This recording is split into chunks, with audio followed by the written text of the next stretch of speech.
મિત્રો, આજનો આપણો આ વિડીયો છે એ અનલિસ્ટેડ શેર્સને લઈને છે.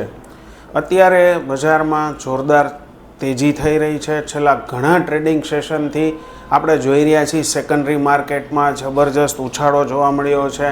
ટેરિફ વોર પૂરી થયા પછી જે અત્યારે તેજી જોવા મળી રહી છે એની પાછળ અનલિસ્ટેડ શેરોમાં પણ જબરજસ્ત વોલ્યુમ થઈ રહ્યું છે. ઘણી બધી કંપનીઓમાં અનલિસ્ટેડ શેરોમાં કામ વધી ગયા છે, વોલ્યુમમાં ઉછાળો જોવા મળ્યો છે, તો ભાવોમાં પણ તેજી જોવા મળી છે.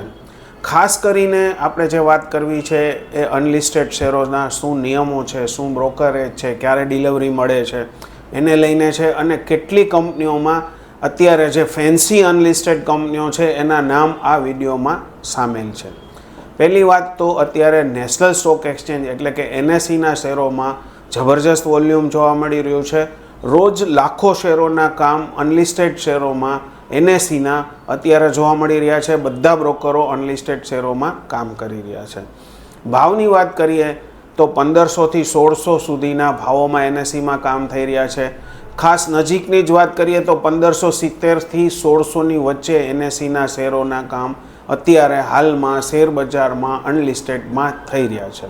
અનલિસ્ટેડ શેરોની વાત કરીએ તો તમે ક્યારેય પણ એઝ એ ક્લાયન્ટ સોદો કરો તો અનલિસ્ટેડ શેરમાં તમે પેમેન્ટ આપો એટલે એના પછી T+2માં તમને એની ડિલિવરી મળી જાય છે.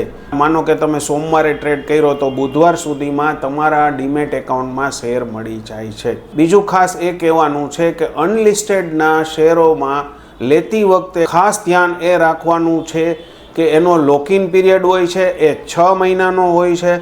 લિસ્ટિંગ પછી 6 મહિના પછી જ તમે આ શેરો વેચી શકો છો. ત્યાર પહેલાં કોઈ પણ શેરો વેચી નથી શકતા. ટિપિકલી બધી કંપનીમાં 6 મહિનાનો લોકિન પીરિયડ હોય છે.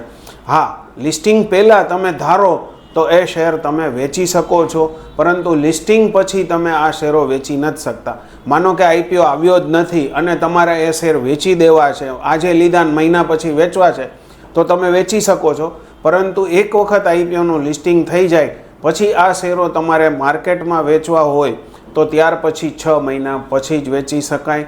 બધી કંપનીઓ જેમાં અત્યારે ખાસ કરીને વોલ્યુમ છે થોડું ઘણું, એના નામો આ વિડીયોમાં સામેલ છે. આ વિડીયો ખાસ જોજો અને લાઈક શેર કરજો.